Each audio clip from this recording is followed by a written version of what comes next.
नमस्कार। दिल्ली नगर निगम के हजारों मल्टीटास्किंग स्टाफ यानी एमटीएस कर्मचारी पिछले कई दिनों से सिविक सेंटर के बाहर डटे हुए हैं।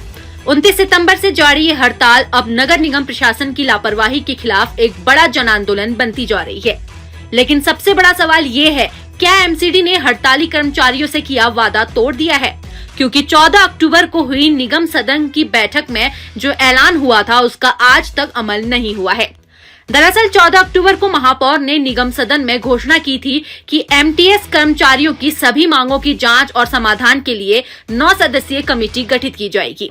इस कमेटी में न सिर्फ सभी राजनीतिक दलों के पार्षद शामिल होने थे, बल्कि हड़ताल पर बैठे कर्मचारियों की यूनियन के 2 प्रतिनिधियों को भी इसमें जगह देने की बात कही गई थी।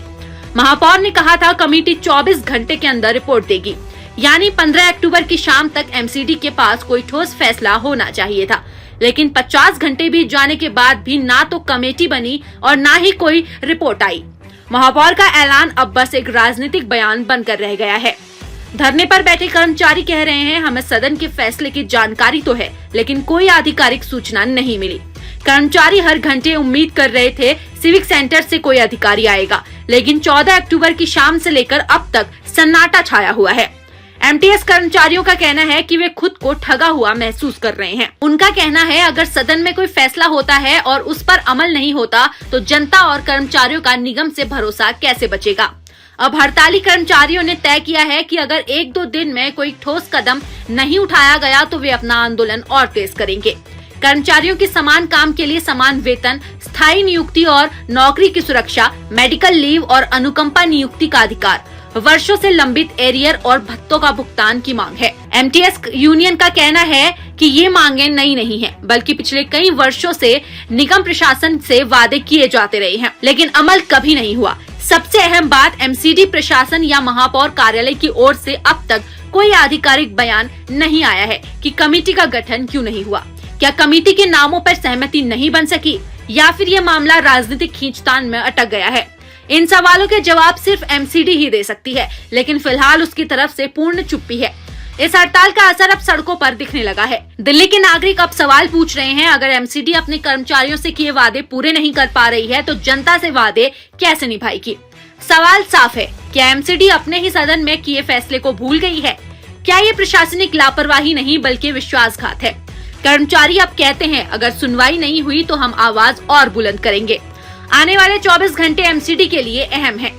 या तो कमेटी बने और बातचीत शुरू हो, वरना सिविक सेंटर का ये धरना राजधानी के लिए बड़ी चुनौती बन सकता है।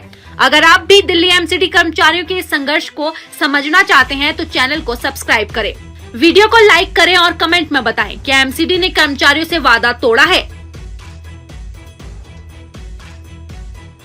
देखिए, हम लोग एमटीएस कर्मचारी हैं दिल्ली नगर निगम के और अपनी मांगों को लेकर लगातार प्रदर्शन कर रहे हैं। हमें लगातार 18 दिन हो गए हैं और हमारी मेयर साहब से भी कल कई बार बात भी हुई थी और कल जो हमारा हाउस लगा था एमसीडी का, तो उसमें इस जो समस्याएं आ रही है कर्मचारियों को, उसके लेके मेयर साहब ने 9 सदस्यों की एक मीटिंग वो बनाई है समिति, जिसमें 4 भाजपा के होंगे और 2 अधिकारी होंगे, 1 कांग्रेस से होंगे और 1 आम आदमी से और 2 हमारे एमटीएस सदस्य होंगे। उसकी कमेटी बनाई है जिसमें बताया गया था कि 24 से 48 घंटों में भी इनकी समस्याओं को हल कर दिया जाएगा।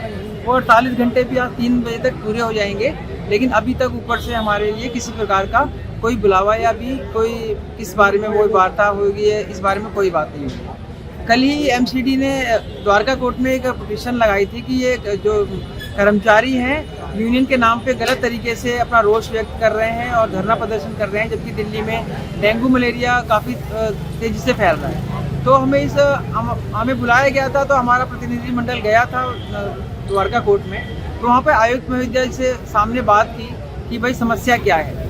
तो हमने अपना पक्ष रखा, अधिकारी लोगों ने अपना पक्ष रखा, तो वहाँ पर आयुक्त महोदय ने यही बोला कि ये कर्मचारियों की मांग अपने आप में बिल्कुल सही है, क्योंकि जब आप लोगों ने इनको एमटीएस बना दिया गया तो जिस प्रकार से इनका वेरिएबल डीए और 216 लोगों को दे रहे हैं, तो इनको देने में क्या दिक्कत है। और क्योंकि ये लोग काफ़ी महत्वपूर्ण काम करते हैं, काफ़ी जोखिम भरा काम करते हैं, छतों पर जाते हैं, और अगर ये मेडिकल लीव की मांग कर रहे हैं अपने स्वास्थ्य को लेकर, अपने गंभीर चोट ना लग जाए किसी प्रकार को लेकर, अपनी छुट्टियों को मांग को लेके अपनी मांगे रख रहे हैं, तो ये भी गलत नहीं है। दुर्भाग्यपूर्ण तरीके से कर्मचारी की मौत हो जाती है, तो अगर वो उसके परिवार उसका सुचारू रूप से चलता रहे, उसके लिए परिवारजन में एक सदस्य को नौकरी की मांग कर रहे हैं, तो वो भी क्या गलत है। तो इस विषय में उनके पास, अधिकारियों के पास, नगर निगम के किसी प्रकार का कोई जवाब नहीं था। तो वहाँ की आयुक्त महोदया जो श्रम मंत्रालय से हैं, जहाँ से बुलाया गया था, तो उन्होंने बोला कि इन लोगों की मांग जायज़ है और अगले 4 से 5 दिन का उन्होंने फिर टाइम दिया है कि आप कमिश्नर साहब को यहाँ पर लेके आइए, जो यहाँ पर बता सके कि वो कब तक इस समस्या का हल कर सकते हैं। क्योंकि ये ज़रूरी है, कर्मचारियों की मांग बिल्कुल जायज़ है और आगे देखते हैं क्या होता है। हमारा धरना प्रदर्शन जारी रहेगा। धन्यवाद।